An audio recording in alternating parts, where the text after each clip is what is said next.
The snow fell in thick, relentless sheets across the Wyoming mountains as Jedediah Jed Malone limped through the frozen wilderness, his left leg dragging behind him. Blood seeped through the makeshift bandage wrapped around his thigh, staining the snow beneath his boots with dark crimson drops. The grizzly had gotten him good this time, ripping through muscle and tendon before he'd managed to put a bullet between its eyes. He was 3 miles from his cabin. Maybe 4. The pain had started to blur his sense of distance. All he knew was that he needed to get home before the cold finished what the bear had started. That's when he heard it, a sound so faint he almost mistook it for the wind. A whimper, a child's cry. Jed stopped, his breath forming white clouds in the frigid air. He turned slowly, his hand instinctively moving to the rifle slung across his shoulder. In the dying light of the late afternoon, he could barely make out 3 small figures huddled behind a fallen pine tree about 20 yards off the trail. Children. Out here, in this weather. He blinked hard, thinking perhaps the blood loss was making him see things. But no, they were real. 3 pairs of eyes stared back at him, wide with fear and something else. Desperation. "Hey there," Jed called out, his voice rough from disuse. He hadn't spoken to another soul in nearly 2 months. "You lost." The smallest of the 3, a little girl who couldn't have been more than 5, stepped forward. Her dress was torn, her face smudged with dirt and tears. "Mister, please, we're so cold." Jed's chest tightened. He looked down at his bleeding leg, then back at the children. Every instinct told him to get to his cabin, to tend to his wound before infection set in. But he couldn't leave them here. They'd be dead by morning. "Come on then," he said, gesturing with his good arm. "Stay close to me." The children scrambled out from behind the tree. There were 2 girls and a boy. The oldest appeared to be about 10, a boy with shaggy brown hair and hollow cheeks. The middle child was a girl of maybe 7, with tangled blonde braids and a threadbare coat. And then the little one, dark-haired and trembling. "What are you doing out here?" Jed asked as they fell into step behind him. The boy spoke up, his voice cracking. "Our folks, they got sick, the fever. Both of them died last week. The neighbor said he'd take us to an orphanage in Cheyenne, but he left us at the way station," the middle girl finished, her voice bitter beyond her years. "Said he didn't want the burden. We've been walking for 2 days." Jed's jaw clenched. He knew the type. Men who'd promise the moon and deliver nothing but heartache. He'd been that kind of man once, before the war had beaten the selfishness out of him. "Way station's 15 miles back," he muttered. "You 3 walked 15 miles in this weather?" "We saw your tracks," the boy said. "Figured anyone out here had to have shelter somewhere." "Smart kid." Jed nodded slowly, impressed despite himself. "Name's Jedediah Malone. Most folks call me Jed. What are your names?" "I'm Thomas," the boy said. "This is my sister Emma, and that's little Grace." "Well, Thomas, Emma, Grace, my cabin's not much, but it's warm and dry. We'll get you fed and figure out what to do come morning." As they walked, Jed could feel his leg growing weaker. The pain had evolved from sharp and stabbing to a dull, throbbing ache that made his vision swim. He focused on putting one foot in front of the other, leading the children through the darkening woods. Grace stumbled, and without thinking, Jed reached down and scooped her up with his good arm. She weighed almost nothing, all bones and skin. "When was the last time these kids had eaten?" "Thank you, mister," she whispered against his shoulder. Something in Jed's chest cracked open, a feeling he hadn't experienced in the 6 years since he'd retreated to these mountains, since he'd lost everything that mattered. By the time they reached the cabin, full darkness had fallen. Jed could barely feel his injured leg, which was either a very good sign or a very bad one. He kicked open the door and ushered the children inside, then collapsed into the nearest chair. "Thomas," he said through gritted teeth, "there's wood by the fireplace.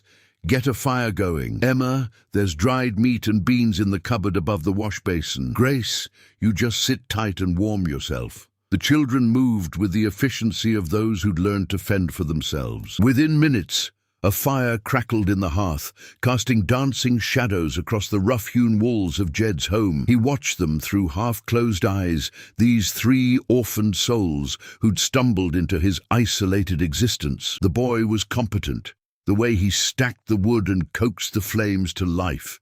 The girls worked together to prepare a simple meal, their movements synchronized in the way of siblings who'd only ever had each other. "Mr. Jed?" Emma's voice cut through his thoughts. "You're bleeding pretty bad." He looked down at his leg. The bandage was soaked through, blood pooling on the floor beneath him. "Grizzly got me this afternoon. Thought I could make it home and patch myself up, but you need help," Thomas said, his young face grave. "I helped my pa with injuries before. Worked on our ranch hands when they got hurt. I can try." Jed wanted to refuse, wanted to tell the boy he'd handle it himself, but the truth was he couldn't, not without help. "All right, there's medical supplies in the trunk by my bed, clean cloths, needle and thread, whiskey." What followed was an exercise in pain tolerance Jed hadn't experienced since the war. Thomas worked with surprising skill for a 10-year-old, cleaning the wound while Emma held Jed's hand and Grace fetched water. The boy's hands were steady as he stitched the torn flesh, his face pale but determined. "Your pa taught you well," Jed managed to say through the haze of whiskey and agony. "He said a man who can't tend to his own is useless on a ranch," Thomas replied, tying off the final stitch. "Said I'd need to know how to take care of people." He was right. After the wound was dressed, the children helped Jed to his bed in the corner of the one-room cabin. They ate their simple meal in silence, the only sounds the crackling fire and the wind howling outside. Jed watched them from his bed, these three small strangers who'd saved his life as surely as he'd saved theirs. Grace had fallen asleep curled up in front of the fire, her thumb in her mouth. Emma sat beside her, stroking her sister's hair. Thomas stared into the flames, his young shoulders bearing the weight of responsibility no child should have to carry. "There are blankets in the chest," Jed said quietly. "Make yourselves comfortable. We'll talk in the morning about getting you to Cheyenne." But even as he said it, something in his gut twisted. The thought of these children in an orphanage, separated and alone, made him feel sick in a way that had nothing to do with his injury. He closed his eyes and tried to sleep, but his mind kept returning to another time, another set of children who'd needed him. His own son and daughter, taken by scarlet fever 5 years ago. His wife had followed them within the week, her heart literally breaking from the loss. Jed had survived, but only in the most technical sense. He'd fled to these mountains, built this cabin, and dedicated himself to being alone, to never caring about anyone again, to never risking that kind of pain. And now here he was, lying in bed with 3 orphans sleeping in his cabin, feeling something he'd thought long dead stirring in his chest. The next morning dawned clear and cold. Jed woke to the smell of coffee and the sound of quiet voices. He sat up slowly, testing his leg. It hurt like hell, but the fever he'd half expected hadn't set in. Thomas's stitching had been good. "You're awake," Emma said, appearing at his bedside with a cup of coffee. "We made breakfast too." "Well, Thomas did. I just helped." Jed accepted the coffee, noting how the girl's eyes watched him carefully, assessing. She was the cautious one, he realized, the one who'd learned not to trust too easily. "Thank you," he said, taking a sip. It was strong and bitter, exactly how he liked it. "You all sleep okay?" "Better than we have in weeks," Thomas admitted, bringing over a plate of eggs and bacon. "Your chickens were happy to share. Hope that's all right." "That's what they're there for." Jed took the plate, impressed again. "You know how to cook?" "Ma taught us all. Said every person should know how to feed themselves. Boy or girl didn't matter. Smart woman." They ate together in comfortable silence. Grace had woken up and was now exploring the cabin with the fearless curiosity of a 5-year-old who'd survived the worst and decided the world couldn't hurt her anymore. "Mr. Jed?" she asked, holding up a carved wooden horse from his shelf. "Did you make this?" He nodded, remembering the long winter nights he'd spent carving, trying to keep his hands busy enough that his mind wouldn't wander to dark places. "I did. It's beautiful. My pa used to carve things too, before he got sick." The simple statement hung in the air, heavy with loss and longing. "Grace, put that back," Emma said sharply. "We're guests here." "It's all right," Jed said.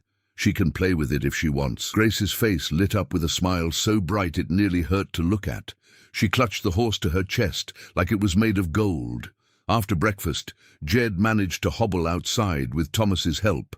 The boy was surprisingly strong for his size, bearing Jed's weight without complaint. They checked on the few livestock Jed kept, a cow for milk, chickens for eggs, and his horse Goliath, a massive bay who'd carried him through the war and beyond. "That's the biggest horse I've ever seen," Thomas breathed, his eyes wide.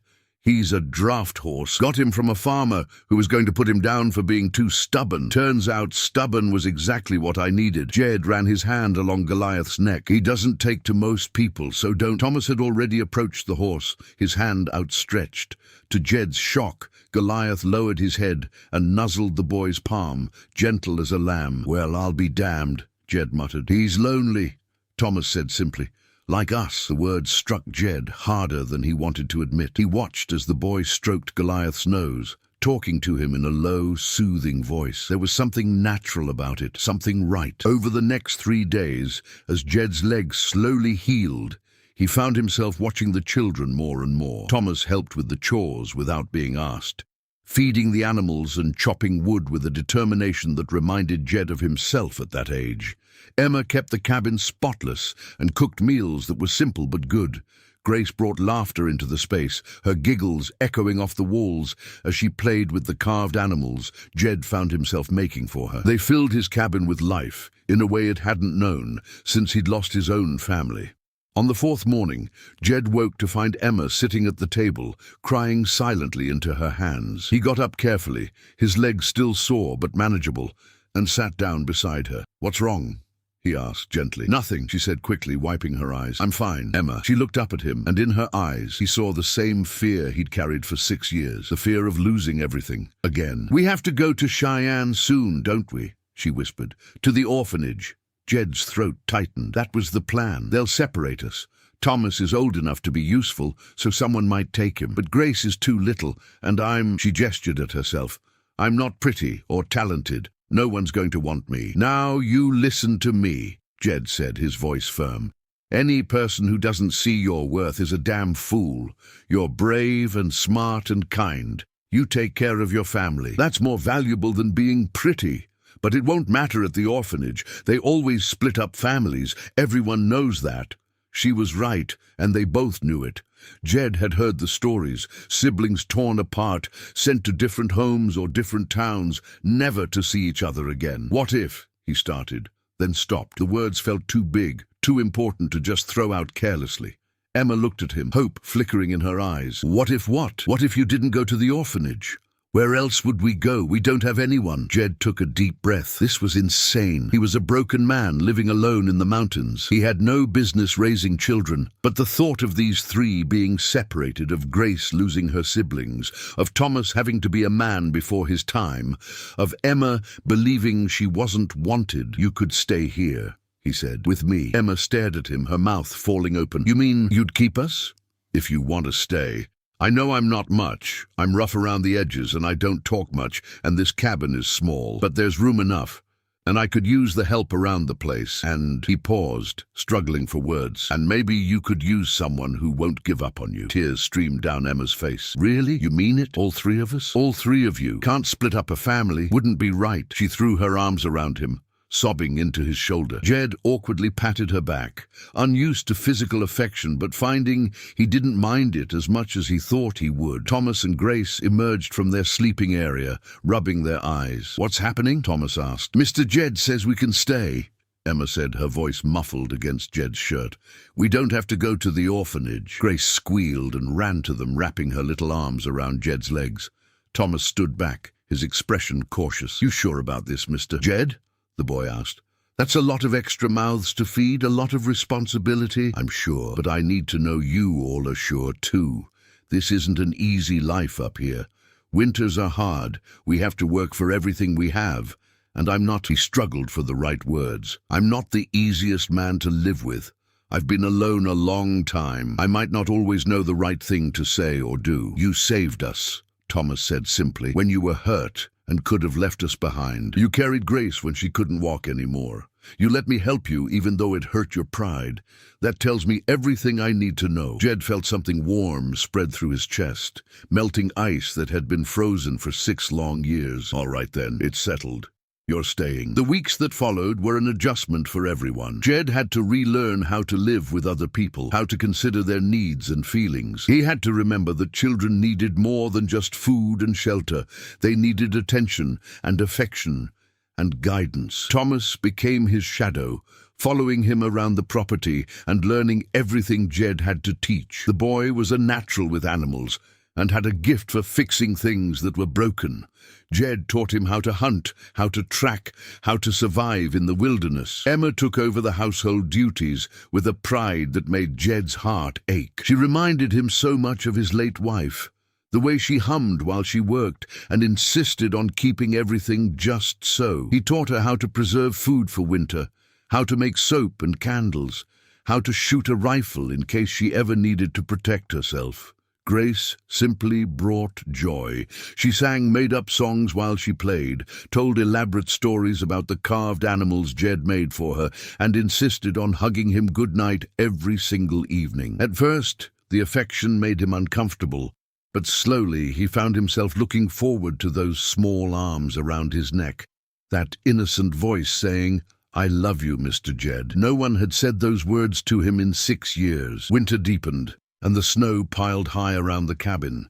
They were snowed in for weeks at a time, but Jed had prepared well. There was plenty of food, plenty of wood for the fire, and plenty to keep them all busy. On Christmas Eve, Jed sat in his chair, watching the children decorate the cabin with pine boughs and strings of dried berries. He'd never celebrated the holiday after losing his family. It had seemed too painful, too much of a reminder of what he'd lost. But watching Grace's excitement, Emma's careful attention to detail, and Thomas's quiet contentment, he realized that maybe Christmas wasn't about remembering loss. Maybe it was about celebrating what you still had. Mr. Jed. Grace climbed into his lap, something she did regularly now. "Are you sad?" "No, sweetheart, I'm not sad. You look sad sometimes, like you're far away." He pulled her close, breathing in the scent of pine and wood smoke that clung to her hair. "Sometimes I remember people I used to know. People who aren't here anymore, but that doesn't mean I'm sad right now." "Do you mean your family, the one that died?" Jed stiffened. He hadn't told the children about his past, but apparently they'd figured it out on their own. "How did you know?" "Emma found a picture," Thomas said quietly, coming to stand beside the chair, "of you and a woman and 2 kids. We didn't mean to snoop. It was just there in your trunk when we were looking for blankets." Jed closed his eyes. "That was my wife, Sarah, my son, Jacob, my daughter, Lily. They died of scarlet fever 6 years ago." "Is that why you live out here all alone?" Emma asked. "Was. I lived alone, past tense." He looked at each of them in turn. "I thought I wanted to be alone. I thought it would hurt less if I didn't care about anyone. But I was wrong." "Do we make you think of them?" Grace asked, her voice small. "Yes," Jed admitted, "but not in a bad way. You remind me that I'm still capable of love, that my heart isn't as dead as I thought it was." Emma knelt beside the chair, taking his hand. "We love you too, Mr. Jed. You know that, right?" He nodded, not trusting his voice. These children had given him a gift he'd never expected to receive again. A second chance at family, at life. Christmas morning dawned bright and clear. Jed had stayed up late the night before, putting finishing touches on the gifts he'd made. A new set of carving tools for Thomas, a beautiful wooden jewelry box for Emma, and for Grace, a whole family of carved animals, horses and cows and chickens, and even a tiny grizzly bear. Their excitement when they opened the gifts made all the late nights worthwhile. But what really got to him was when they presented him with their own gifts. Thomas had made him a new leather sheath for his hunting knife. Emma had knitted him a warm scarf, and Grace had drawn him a picture of all 4 of them standing in front of the cabin, holding hands. "That's us," she explained, pointing to each figure. "That's you and Thomas and Emma and me. We're a family." Jed looked at the crude drawing, at the 4 stick figures with their smiling faces, and felt tears prick his eyes. "Yes, we are. We're a family." As winter gave way to spring, word of Jed's new situation slowly spread. The first visitor was old Pete Harrison, who ran the general store in the nearest town, 15 miles away. Pete had known Jed before the tragedy, back when he used to come to town regularly with Sarah and the kids. "Heard you got yourself some young'uns," Pete said, eyeing the children with curiosity. "Didn't think you'd ever—" "Neither did I," Jed admitted. "But here we are. They orphans. They were. Now they're mine." Pete studied him for a long moment. "You know people are going to talk, going to say all sorts of things about a bachelor taking in children, especially with 2 girls in the mix." Jed's jaw clenched. He hadn't thought about that, about how it might look. "I don't care what people say. These children needed a home. I had one to give. I'm not criticizing, Jed. Just warning you. You might want to consider—" Pete trailed off, looking uncomfortable. "Consider what?" "Making it official, legal, adopting them proper, and maybe, he cleared his throat, maybe finding yourself a wife, someone to help raise them, to make it all more respectable. The suggestion rankled, but Jed knew Pete was right.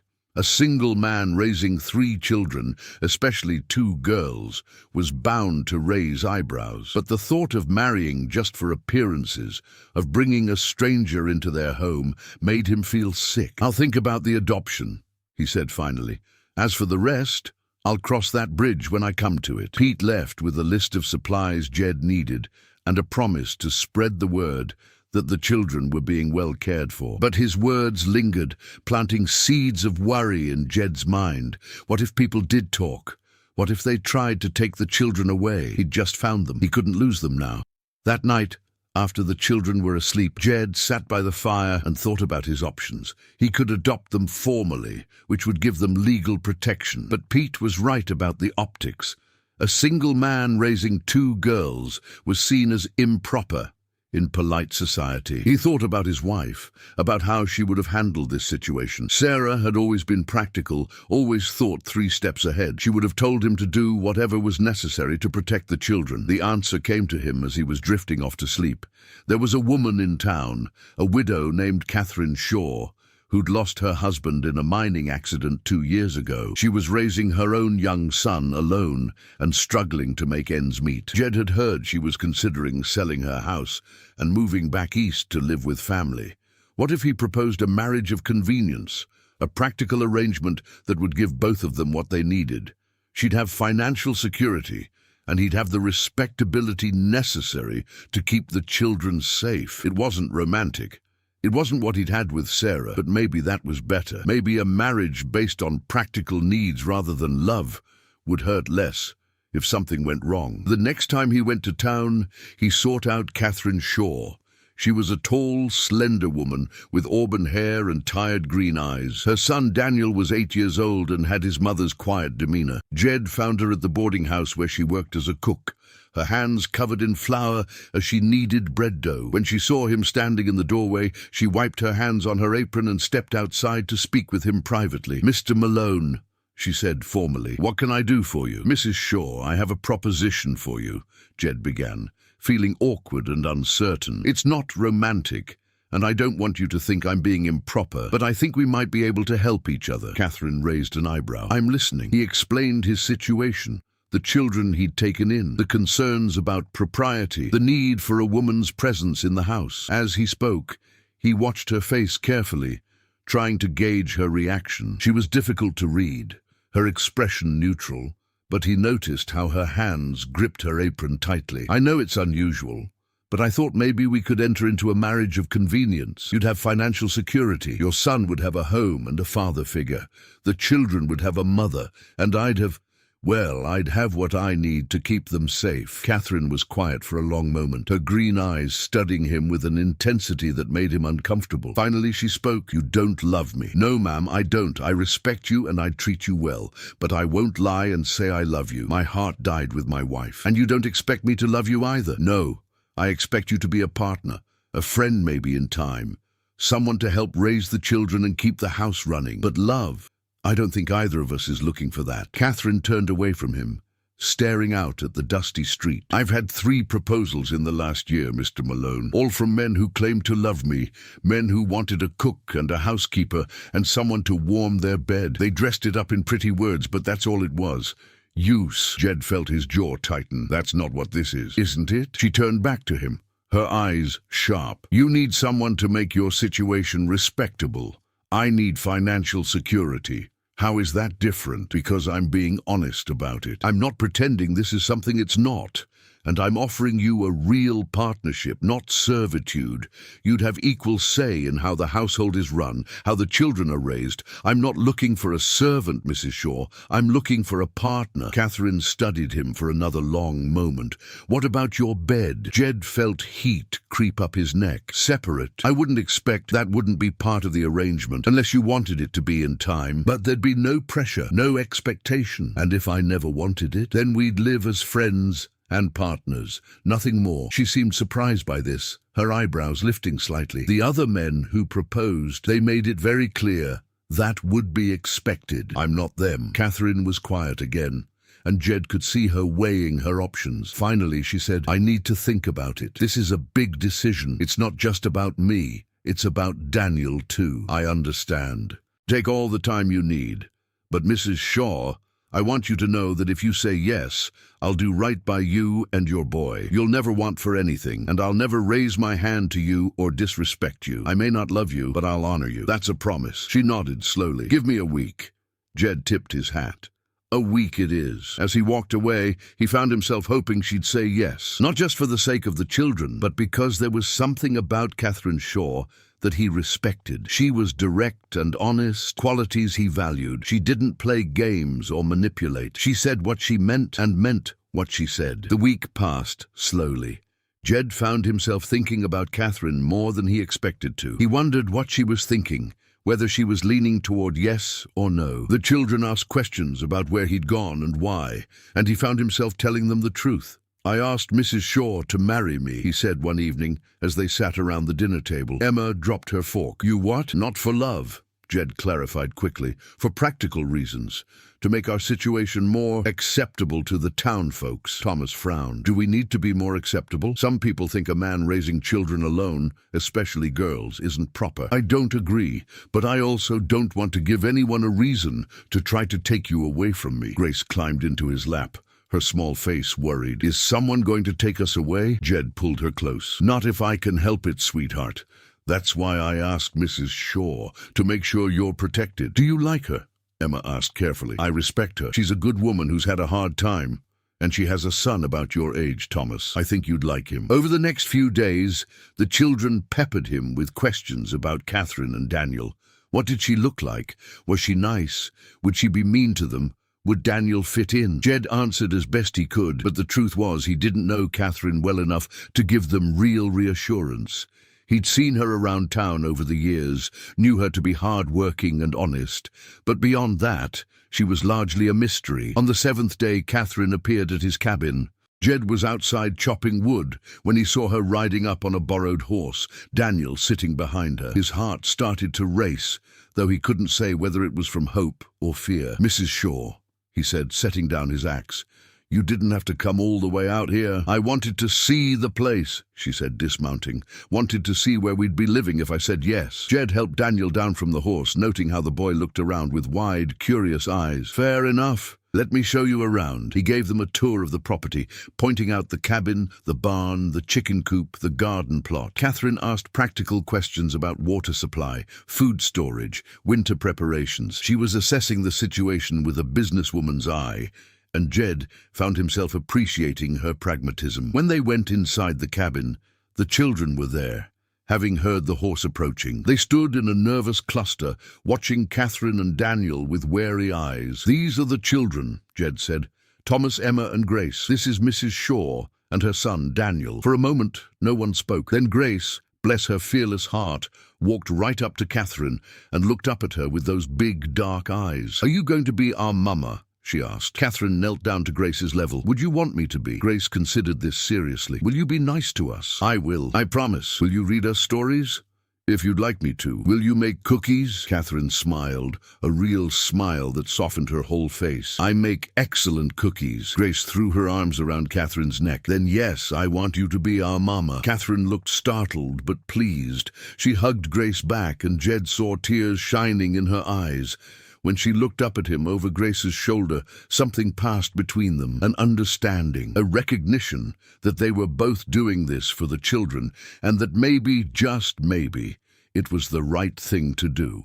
"I'll marry you," Catherine said quietly, "but I have conditions." "Name them." "I want equal say in decisions about the children and the household.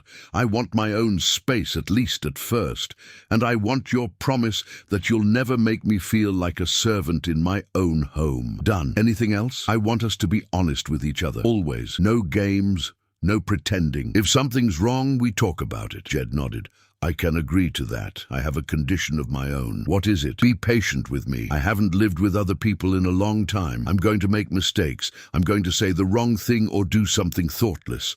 But I'll try. I promise I'll try." Catherine stood, still holding Grace. "Then we have a deal, Mr. Malone." "Jed, if we're going to be married, you should call me Jed." "All right, Jed." She tested the name on her tongue. "And you should call me Catherine. Or Cat, if you prefer. William used to call me Cat." The mention of her late husband hung in the air between them. Jed cleared his throat. "Catherine it is." They were married 2 weeks later in a simple ceremony at the church in town. Catherine wore a simple grey dress, practical and modest. Jed wore his best shirt, the one Sarah had made for him years ago. The children stood with them, and Pete Harrison and the pastor served as witnesses. When the pastor asked if Jed would love and cherish Catherine, he paused. Love was too big a word, too loaded with meaning he couldn't honestly claim, but cherish, he could do that. "I will cherish her," he said firmly. "I will respect her and honor her and protect her. I promise." Catherine's eyes met his, surprised and grateful. When it was her turn, she said the same. "I will cherish him. I will respect him and honor him and stand by him. I promise." They sealed the vows with a brief, chaste kiss. It was nothing like the passionate kiss Jed had shared with Sarah on their wedding day, but it was honest, real, a promise between two people who were choosing partnership over loneliness.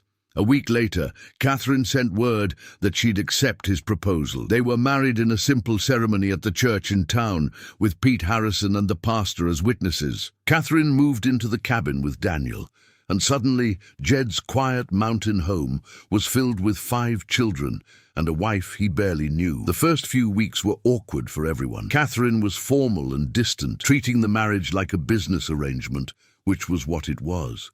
She slept in the loft with the girls, while Jed and the boys made do with the main room. They divided the work efficiently, each taking on specific responsibilities, but there was no warmth between them. The cabin felt too small suddenly, cramped with all these bodies and personalities. Catherine moved through the space with quiet efficiency, reorganizing things to her liking, establishing routines that were different from what the children had become used to. Jed found himself biting back comments, reminding himself that she had every right to make changes. One morning, he came in from the barn to find the furniture rearranged. His chair, the one he'd sat in every evening for 6 years, had been moved to the corner. "What's this?" he asked before he could stop himself. Catherine looked up from where she was sweeping. "The table works better closer to the fireplace for cooking.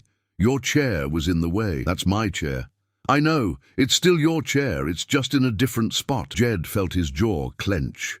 It was stupid to be upset about a chair, but that chair represented something to him. His space, his routine, the life he'd built after losing everything. Catherine must have seen something in his face, because she set down the broom and sighed. "I'm sorry. I should have asked first. We can move it back if you want." "No," Jed said, forcing himself to relax. "No. You're right. It makes more sense where you put it. I need time to adjust." "We both do." The children picked up on the tension. Grace, who usually chattered constantly, became quiet, watching them with worried eyes. Thomas threw himself into work with an almost desperate energy, as if trying to prove his worth.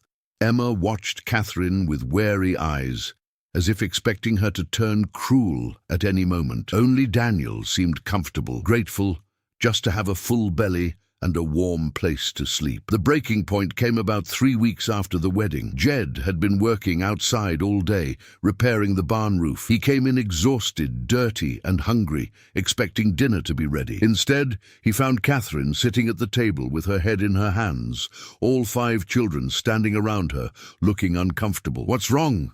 Jed asked, his exhaustion making him more curt than he intended. Catherine looked up, and he was shocked to see tears on her face. "I can't do this." His heart sank. "Can't do what?"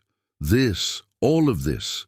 I'm trying so hard to do everything right, to be what everyone needs me to be. But I can't. I can't be you, Jed. I can't run this household the way you did. I do things differently, and that's just how it is." Jed looked at the children, then back at Catherine. "What happened?" "Grace wanted me to make her favorite stew," Emma said quietly, "the way you used to make it. But Mama Cat didn't know the recipe, and Grace got upset, and then Mama Cat got upset, and I yelled." Catherine finished, her voice breaking. "I yelled at a 5-year-old for crying about stew. What kind of mother does that?" Jed sat down heavily in his relocated chair. He looked at Grace, who was indeed crying, her little face red and splotchy. Then he looked at Catherine, who looked just as miserable. "Grace, come here," he said gently. The little girl ran to him, and he pulled her into his lap. "Sweetheart, Catherine isn't trying to replace me. She's trying to help us, But she does things her own way, just like I do things my way. And that's okay. We're all learning how to be a family together. But I like your stew, Grace sniffled. I know you do. And I'll teach Catherine how to make it if she wants to learn. But you know what? Maybe her stew is good too. Different, but good. You won't know unless you try it. He looked at Catherine over Grace's head. And Catherine, you don't have to be me. You don't have to cook like me or clean like me or do anything the way I did it. You just have to be yourself. That's all any of us can do. Catherine wiped her eyes. I feel like I'm failing everyone. You're not, Thomas spoke up. You're just new. We're all getting used to each other. It's hard. It is hard, Jed agreed. But hard doesn't mean impossible. It just means we need to give each other grace. All of us. That night, after the children were asleep, Jed and Catherine sat outside under the stars. It was the first time they'd been alone together since the wedding. I'm sorry I yelled at Grace, Catherine said quietly. She's forgiven you. Children are good at that. I'm not used to this many people depending on me. When it was just Daniel and me, I could manage.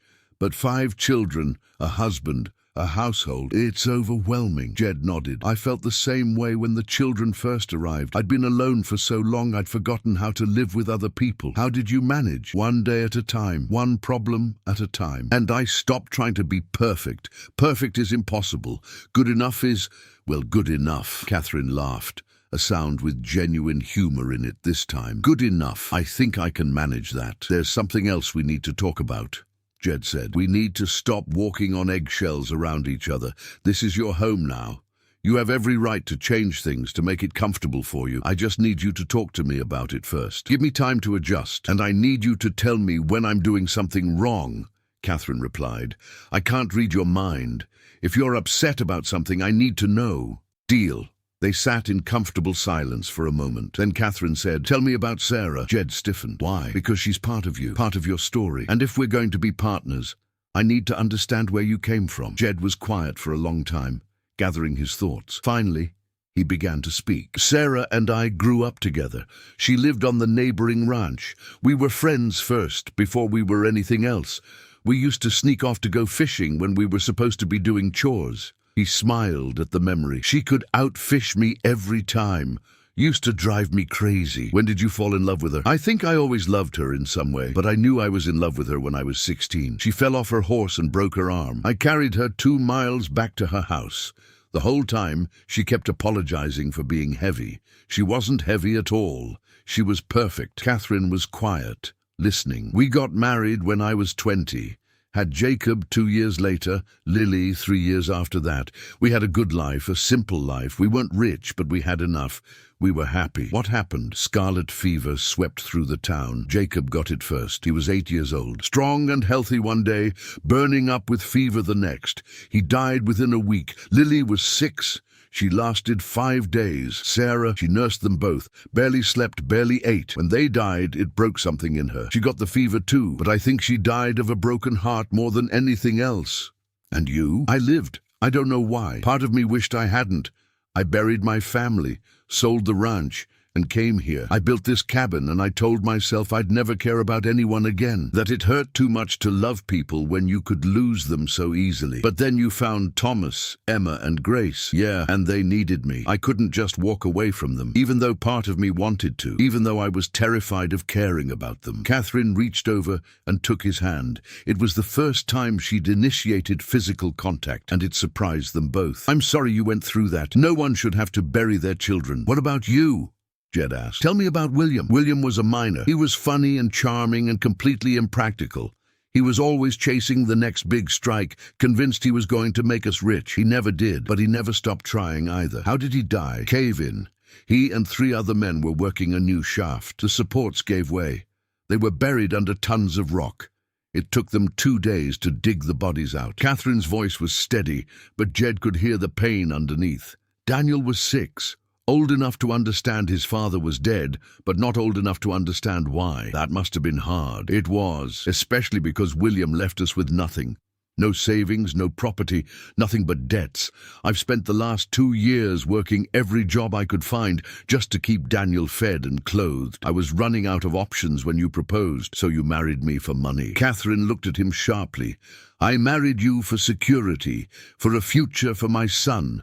Is that so wrong? No. Jed said honestly. "It's smart, practical. I respect that. And you married me to keep the children." "Yes, so we both got what we needed." "We did." They sat together, hands still clasped, looking up at the stars. It wasn't romantic. It wasn't the passionate love story that either of them had experienced in their first marriages. But it was honest, real, a foundation they could build on. "I think we can make this work," Catherine said quietly. "I think so too." From that night on, things slowly began to improve. Jed taught Catherine how to make his stew, and she taught him how to make her biscuits. They worked out a routine that incorporated both their ways of doing things. The children adjusted, learning that Catherine's rules were different from Jed's, but equally valid. Daniel bloomed under Jed's guidance, discovering a love for animals and the outdoors that his father had never had time to nurture. Jed found himself growing fond of the quiet boy, appreciating his gentle nature and quick mind. Thomas remained Jed's shadow, but he also formed a bond with Catherine,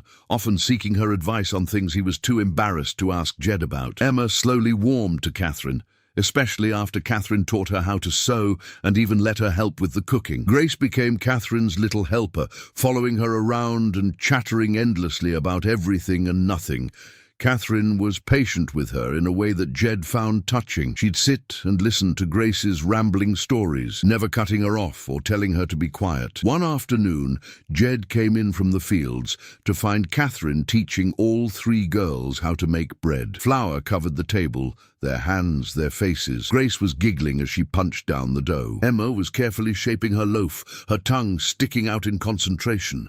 Catherine stood behind them, guiding their hands, smiling in a way Jed had never seen before. She looked happy, truly happy. And in that moment, Jed felt something shift in his chest. It wasn't love, not yet, but it was something. A warmth, an affection, a genuine appreciation for this woman who'd come into his life and made it better without even trying. Catherine looked up and caught him watching. "Dinner will be late," she said apologetically. "The girls wanted to learn." "That's all right," Jed said, and he meant it. "Take your time." That evening, as they ate bread still warm from the oven, Jed realized something important. He was happy. For the first time in 6 years, he was genuinely happy. Not just content, not just surviving, but truly happy. And it terrified him. Because happiness meant vulnerability. It meant having something to lose again. And Jed didn't know if he was strong enough to survive another loss. But as he looked around the table at his family, Catherine and her quiet smile, Thomas and his earnest face, Emma and her growing confidence, Daniel and his gentle nature, Grace and her infectious joy, he realized he didn't have a choice. He loved them already, all of them, whether he wanted to or not. The question was, what was he going to do about it? One evening, about a month after the wedding, Catherine found Jed outside, staring at the stars. She approached quietly, wrapping her shawl tighter against the cool spring air. "The children are asking questions," she said without preamble. "About us. About why we don't act like a real married couple." "What did you tell them?" "The truth. That we married to give them a better life. That sometimes marriages are about partnership rather than romance." Jed turned to look at her. In the moonlight, she looked younger, softer. How'd they take it? Emma was relieved, I think. She was worried I was going to try to replace her mother. The others, they want us to be happy together. "We are happy, aren't we?" Catherine laughed, a sound with no humor in it. "We're existing in the same space. That's not the same thing as being happy." Jed knew she was right. They were like two strangers sharing a house, polite but disconnected. It wasn't fair to her, and it wasn't fair to the children who deserved to see what a real partnership looked like. "I don't know how to do this," he admitted. "How to be married to someone I don't love. Sarah and I, we grew up together. Loving her was as natural as breathing. This feels forced," Catherine finished. "I know. William and I were the same. We were childhood sweethearts. When he died, I thought I'd never feel anything for another man. And here I am, married to a stranger because it's practical." They stood in silence for a moment, two wounded souls bound together by circumstance. "Maybe we could try being friends," Catherine suggested. "Not lovers, not a traditional marriage, but friends. Partners, people who actually talk to each other and care about each other's well-being." Jed considered this. "I think I could do that." "Then let's start over. Hi, I'm Catherine Shaw Malone. I'm 32 years old. I like reading and gardening and baking bread. I'm terrified of thunderstorms and I cry at sad songs. What about you?" Despite himself, Jed smiled. "I'm Jedediah Malone. I'm 38. I like woodworking and solitude and strong coffee. I'm terrified of losing people I care about, and I haven't cried since my wife died, no matter how hard I tried. We're quite a pair, aren't we? Seems so. From that night on, things slowly began to change. Catherine and Jed started having conversations, real ones, sharing stories about their pasts and their fears. She told him about her husband, about the guilt she felt for moving on so quickly. He told her about Sarah and the children, about the crushing grief that had driven him to these mountains. They weren't in love, but they were becoming friends, and maybe, Jed thought, that was more valuable in the long run. The children noticed the shift and responded accordingly. Grace started chattering again, filling the cabin with her stories and songs. Thomas relaxed, no longer feeling like he had to be the man of the house. Emma began to trust Catherine, even seeking out her advice on things like sewing and cooking. Daniel bloomed under Jed's guidance, discovering a love for animals and the outdoors. Jed found himself growing fond of the quiet boy, teaching him the same skills he taught Thomas. Spring turned to summer, and the family fell into a comfortable rhythm. Jed and the boys worked the land, expanding their crops and building new structures. Catherine and the girls kept the house running smoothly, preserving food for the coming winter and tending a vegetable garden that was Catherine's pride and joy. One hot July afternoon, Jed came in from the fields to find Catherine sitting at the table, her head in her hands. He'd learned enough about her by now to recognize when something was wrong. "What happened?" he asked, sitting down across from her. She looked up, and he was shocked to see tears streaming down her face. "I'm sorry, I shouldn't be crying. It's silly. Catherine, tell me what's wrong." "It's Daniel's birthday tomorrow. He'll be 9, and I have nothing to give him. William always made such a fuss over birthdays, and I haven't been able to do that since he died. I thought this year would be different, but I don't have the money or the resources or—" Jed reached across the table and took her hand, a gesture that surprised them both. "We'll figure something out. What did he like to do with his father?" "Fish. William used to take him fishing every weekend. They'd spend hours at the creek, just the two of them. Then that's what we'll do. I'll take him fishing tomorrow. The boys and I will make it special. And you and the girls can make his favorite meal. What does he like?" "Fried chicken and apple pie." "Catherine, we have chickens and apples.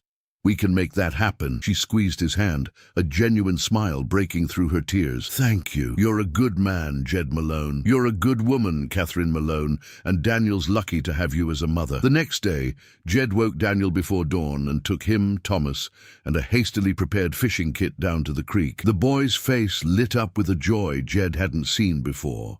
They spent the morning fishing and talking. Daniel told stories about his father, about the fishing trips they'd taken. Jed found himself sharing stories too, about his own son Jacob and the things they used to do together. "Do you miss him?" Daniel asked. "Your son?" "Every day," Jed admitted. "But having you boys around, it helps. It reminds me that life goes on, that there's still good in the world. Do you think my pa would be mad that I'm here with you instead of with him?" Jed pulled the boy close, a gesture that came more naturally now than it had months ago. "No, son. I think he'd be grateful that you're loved and cared for. That's all any father wants for their child." They caught enough fish for a feast, and when they returned to the cabin, the smell of fried chicken and baking pie filled the air. Catherine had organized a party, complete with decorations made from wildflowers and a cake she'd somehow managed to make with their limited supplies. Daniel's face when he saw it all was worth every effort. He hugged his mother, then surprised Jed by hugging him too. "Thank you," the boy whispered, "for making this special, for making us a family." Jed looked around at all the faces gathered in his cabin. Thomas and Emma and Grace, who he'd saved from freezing in the mountains. Catherine, who he'd married out of practicality. Daniel, who'd come as part of the package. 5 children who weren't his by blood, but were his all the same. "We are a family," he said, his voice rough with emotion. "All of us. And we take care of each other." As summer turned to fall, Jed noticed something changing in the way he felt about Catherine. It wasn't love. Not the overwhelming, all-consuming love he'd had for Sarah, but it was something, a warm affection, a deep respect, a genuine care for her well-being. He found himself noticing little things about her, the way she hummed while she kneaded bread, the gentle patience she showed with Grace when the little girl had nightmares, the quiet strength she displayed when things got difficult. One evening, he found her in the garden, pulling weeds by lantern light. "It's late," he said. "This can wait until morning." "I wanted to finish," she replied, not looking up. "The frost will come soon, and I want to be ready." Jed knelt beside her, taking up a pile of weeds. "Then I'll help." They worked in comfortable silence for a while. Then Catherine said, "I've been thinking about William less." Jed paused. "Is that a bad thing?" "I don't know. Part of me feels guilty, like I'm betraying his memory, but another part of me feels free, like I'm finally allowed to move forward." "Sarah would have wanted that for me," Jed said quietly. "To move forward, to live. I think William would have wanted the same for you." Catherine looked at him then, really looked at him. "When did you become so wise?" "When I found 3 orphans in the snow and realized that sometimes the things we think will destroy us are actually the things that save us." She smiled, a real smile that reached her eyes. "We're quite the pair, aren't we? 2 broken people trying to build something whole. I think we're doing a pretty good job of it." Catherine reached out and touched his face, a gentle gesture that made his heart skip. "Jed, I need to tell you something. I'm starting to care for you as more than a friend, and I don't know if that's allowed in our arrangement." Jed covered her hand with his own, holding it against his cheek. "I'm starting to feel the same way, and it scares me." "Why?" "Because I don't know if I'm capable of loving someone the way I loved Sarah, and you deserve that kind of love." Catherine shook her head. "I don't want you to love me the way you loved Sarah. That was her love. If you're going to love me, I want it to be different, something new. Something that's just ours." The words hung between them, heavy with possibility. Jed thought about what she was offering. Not a replacement for what he'd lost, but something different, something that honored his past, while building a future. "I think I could do that," he said slowly. "Love you differently. Love you as Catherine. If you'd be patient with me while I figure out how." She leaned forward and kissed him, soft and gentle. It wasn't the passionate kiss of young lovers. It was the careful, tender kiss of 2 people who'd been broken and were learning to be whole again. When they pulled apart, Catherine was smiling. "We have time, all the time in the world." From that night on, their relationship deepened. They still slept separately, still maintained the boundaries of their original arrangement. But there was warmth now, affection, the slow blooming of something that might in time become love. The children noticed and approved. Emma told Catherine that she was glad she'd come into their lives.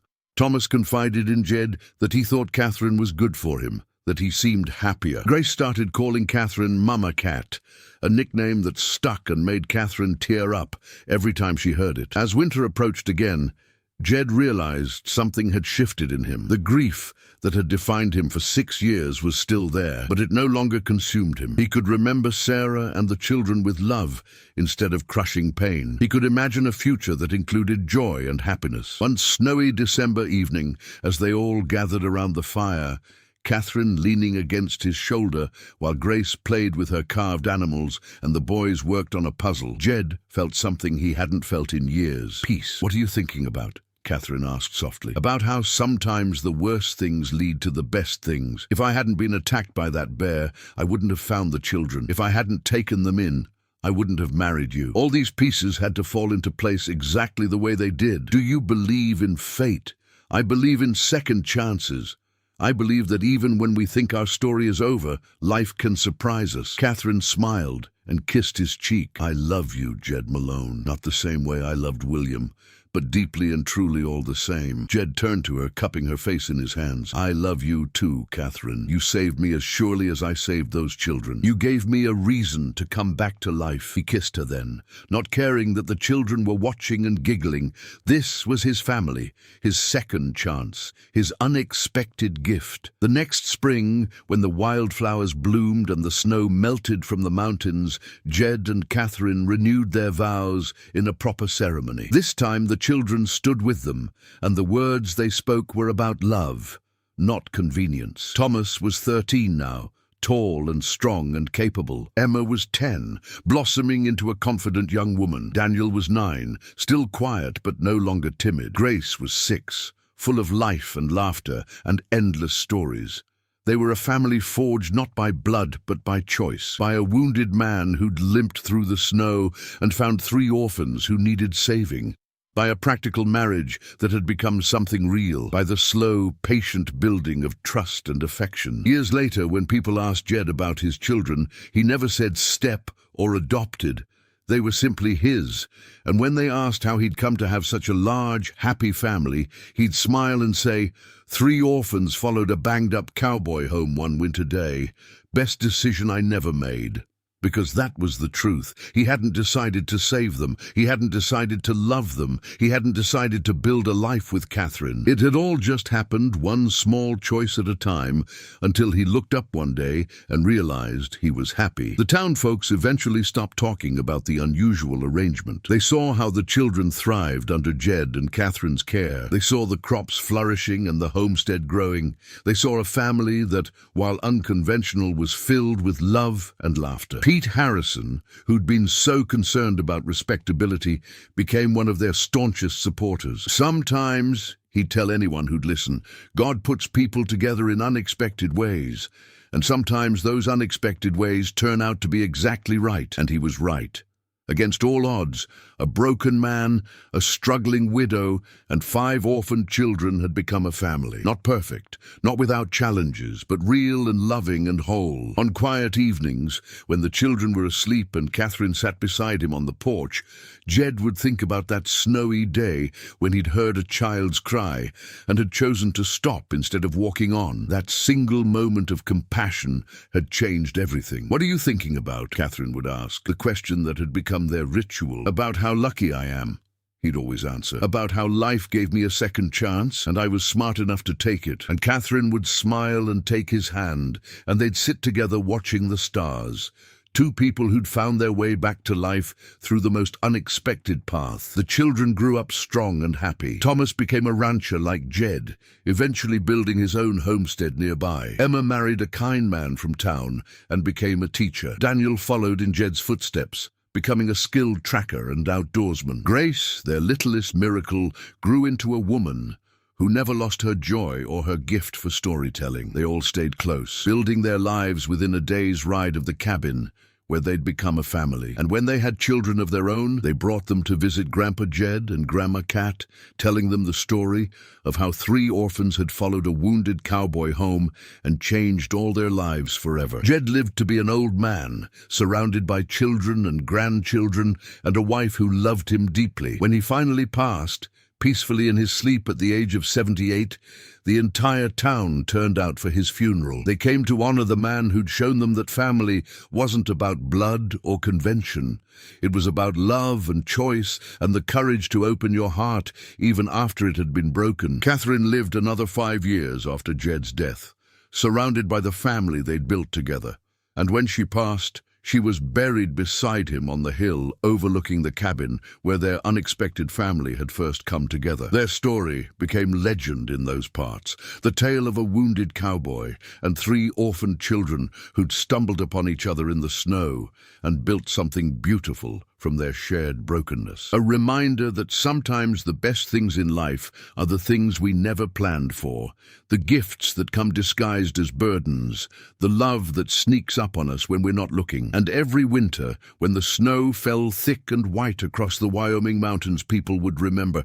They'd remember that kindness matters, that family is what you make it, and that sometimes, just sometimes, following a banged-up cowboy home can lead to exactly where you need to be.